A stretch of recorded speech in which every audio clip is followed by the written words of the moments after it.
Hello and welcome back to yet another video, this week's watches. We're going to be taking a look at a lot of watches today. We've got 9 here on the table, and I want to say a big thank you first and foremost because last week's episode got a lot of traction, it was very good and I got a lot of good feedback, so thank you.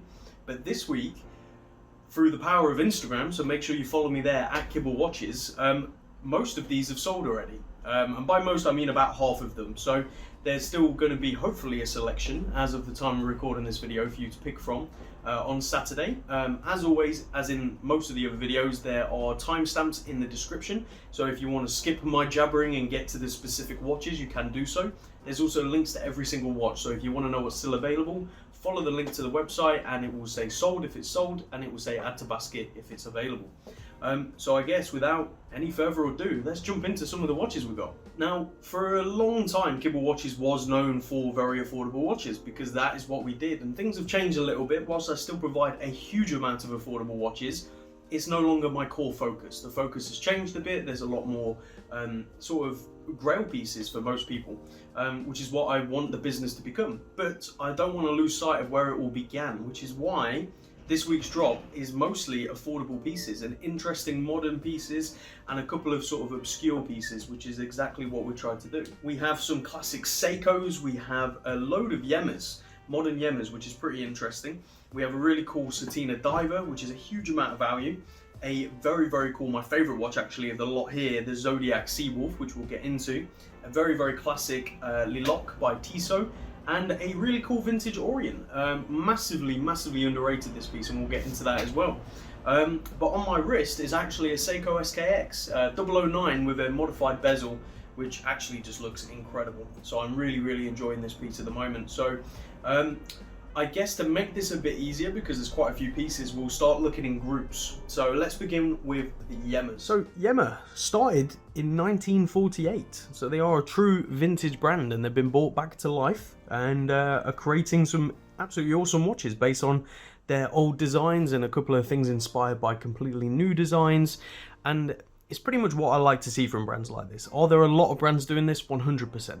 Does there need to be this many brands doing it? I don't think so. So hopefully it will be refined down to the brands that do it well. And I have to say, I think Yema are doing it well. So let's just talk over the specs real quick. All of them come with their box and guarantee cards. The Yema here and the green, so the Superman Diver and the Superman Heritage GMT Green, both are brand new, unworn, and the Coke over here, GMT, is a pre-owned piece but well loved and looked after. Now let's start with the Heritage Diver. So this is a Yema Superman Heritage Diver based on the vintage Superman. It's a really cool looking piece. It's a black dial, but in certain lights it really does seem like a vibrant blue. Comes on this NATO strap. As I said, it's got its box and guarantee card.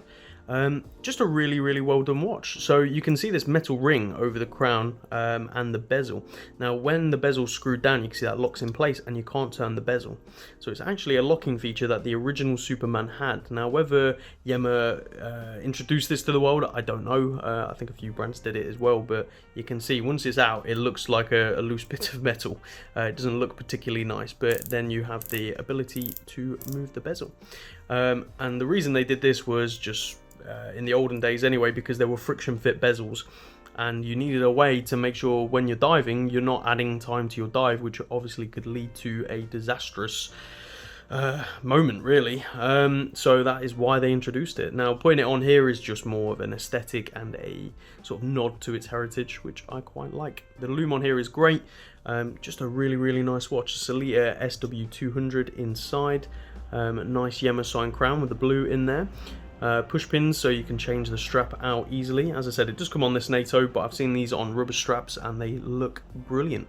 Now in terms of exact specs, it's 40mm by 14 thick, 50mm lug to lug, so right on that brink for me personally. Anything over 50 I struggle with a bit, and I have a 6 3/4 inch wrist, so we'll show it on. 20mm lugs, and here it is on my wrist. So you can see that wears very nicely. It's actually a pretty good fit. I feel like if they'd gone longer lug to lug, it would have been a bit too much, but that is a really nice size, nice and compact on the wrist, and it just looks good. Very cool piece. Now onto the Heritage the Superman Heritage GMT. Really cool pieces, these actually. Let's start with the green, because they are slightly different. Whilst they're the same model, they are a little bit different. So the green one is a more recent. I think they released this in either 2020 or 2019, I can't remember when this one was released. As you can see, this is completely brand new, fully stickered, never worn. Just a really cool watch, and I think this watch is sold already. So sorry if you wanted to get this. Limited to 150 pieces. A nice ETA inside this, the 2893-2. And in terms of dimensions, it's very nice. You've got 39mm by 13mm thick, so not too thick really when you consider you've got the extra complication. Granted, it's only an extra hand, but it is an extra complication. 49 lug to lug and 19mm lugs, and you can see the way the bracelet is designed with this beautiful H-link.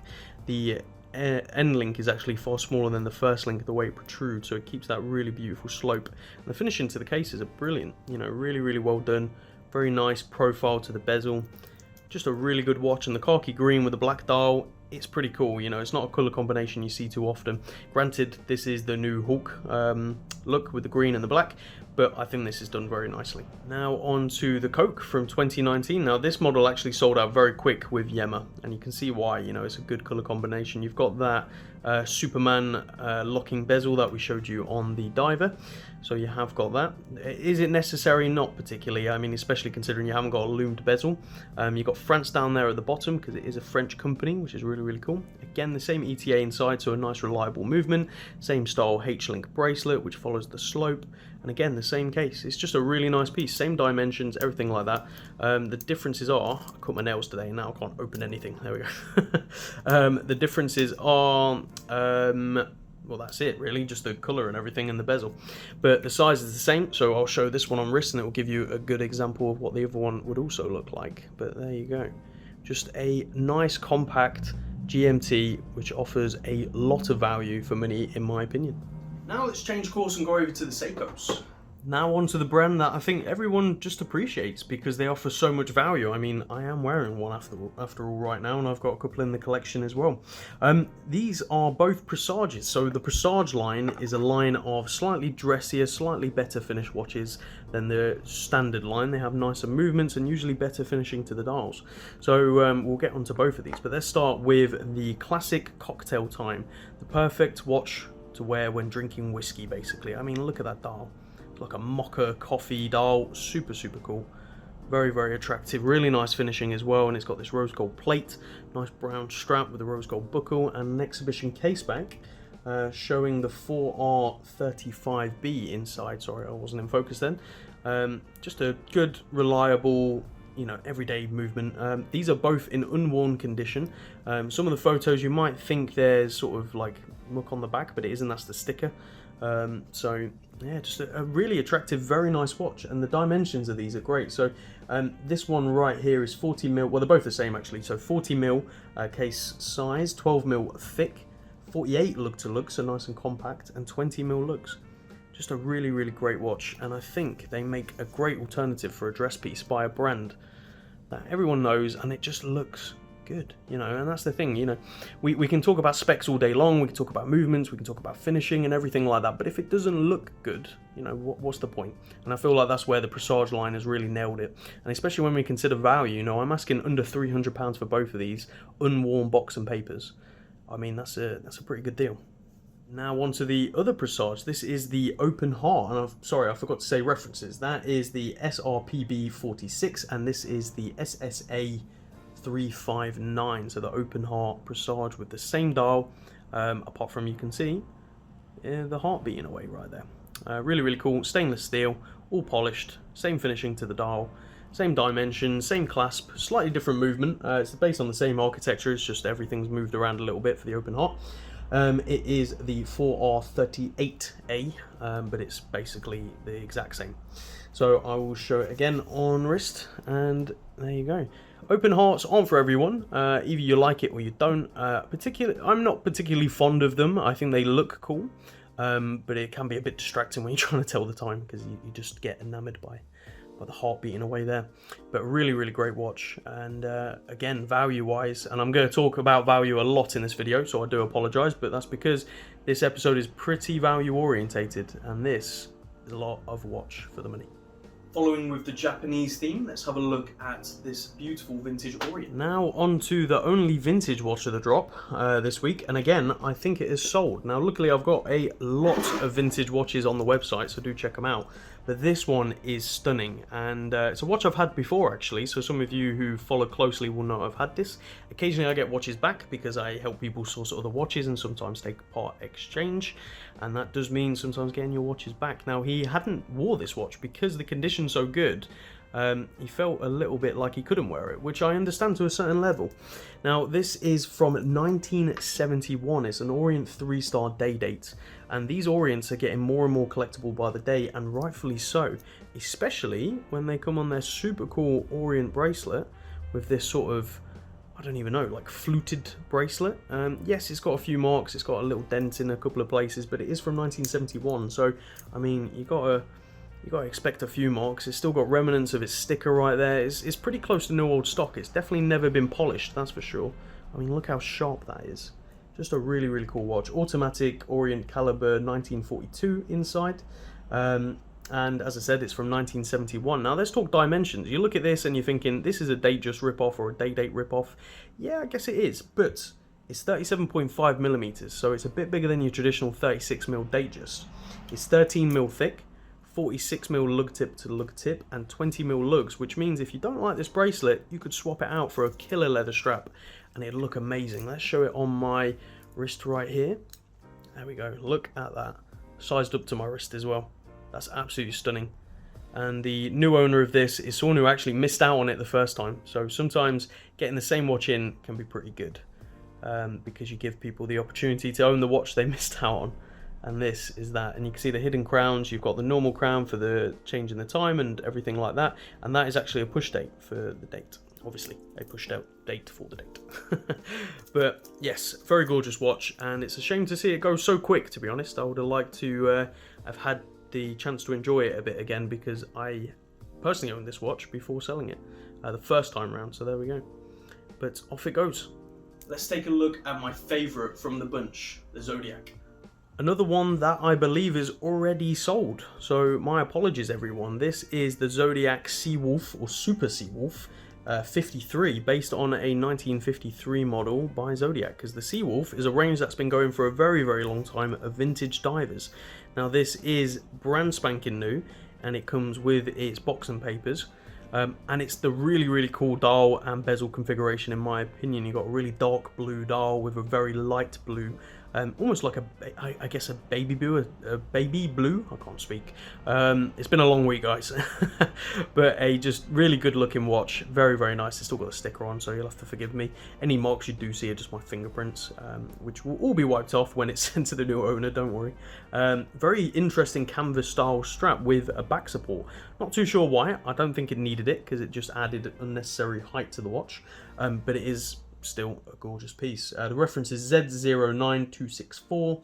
A hell of a lot of value. Inside here is an STP caliber 313, and the dimensions are 40mm. It seems like that's a pretty common size for these diver watches, and rightfully so. 40mm, 11mm thick, not including the back there. 49mm lug to lug, and 20mm lugs. So again, a very good size, and we'll show it on the wrist right here. And you can imagine, once sized in and worn down a bit with that strap, because it's brand new at the moment, it would wear very, very well. And you can imagine it on a variety of straps, really. I think a very nice blue tropic rubber strap would suit this watch perfectly. Just a cool piece, a very, very cool piece. One of my favourites. I've always liked these Seawolves. I've had a few in, and the goal is to hopefully have a vintage one, a very nice vintage example, in the personal collection at some point. But yeah, keep an eye out for these. Now on to a great dressy piece that is super affordable and packs a punch. The Tiso Liloc, or the traditional, whatever they want to call it. There's a lot of names that people call this watch. Seems like each retailer calls it something a little bit different, but I've always known it as the Liloc Powermatic 80 in 40mm. Just a really, really nice, attractive dress watch. A good alternative to those Seikos if you're wanting something Swiss. I don't think that should ever be an issue. I think as long as the watch is built well and it looks nice, that should be the main focus. But Granted, some people just prefer Swiss-made watches, and the movement inside here is their Powermatic 80. So you get the 80 hour power reserve, which is a very, very big plus, really, especially considering the price of this isn't too much more than what I'm asking for the Seikos. It does come with its box and papers, original strap in very, very good condition. Probably been worn a couple of times over the years. You've got a really nice jet white dial right there with a guilloche pattern in the middle. The lock stated down there, and the lock, forgive me if I'm pronouncing it wrong, but the lock is where Tiso was founded in 1853 and where they still have their main headquarters, if I'm not mistaken. So it's got some history there. Tiso signed crown, just a very, very good watch. 40mm as I said, so let's have a look at the full dimensions. It is 40mm, 10mm thick, so very, very thin. 48 lug to lug and 19mm in its strap. So very similar dimensions actually to the Seikos, apart from it's thinner, and it's a 1mm difference in the strap, which might be annoying to some people, but there are good options for 19mm straps out there. And this on a brown looks amazing as well. So just a great everyday watch for someone who maybe wears a suit every day and doesn't want to splash too much money but wants to have a respectful watch. There you go. And last but by no means least, let's look at the Satina. Satina, a brand with a ton of history since 1888, as they proudly state right there on the dial. Just a really good looking piece. You know, you got green highlights on there. I very much compare it to a more affordable and better value Tag Heuer Acuracer. Now, if you own one of those, I'm not slating it. I'm just saying it's maybe you're paying a lot for the name on that one. Whereas this offers the same thing: ceramic bezel, ceramic dial, a better movement, arguably. The Tag Heuer uses, they're called Caliber 5, which is a Solita SW200 or an 882824. Inside this is the Powermatic 80, so you get 80 hours power reserve, and the quality and construction of this is mind-blowing, especially for the price. And again, I think this one is already sold, rightfully so. You know, it's on a solid link bracelet, and the clasp, I absolutely love it when brands do this. So you got pushes here, and it's a little glide lock. Look at that. I'm so easily pleased. Like, that to me is so satisfying, and you can push it in. Oh, it just clips in. I like it. You got the turtle on the back, which is Satina's icon.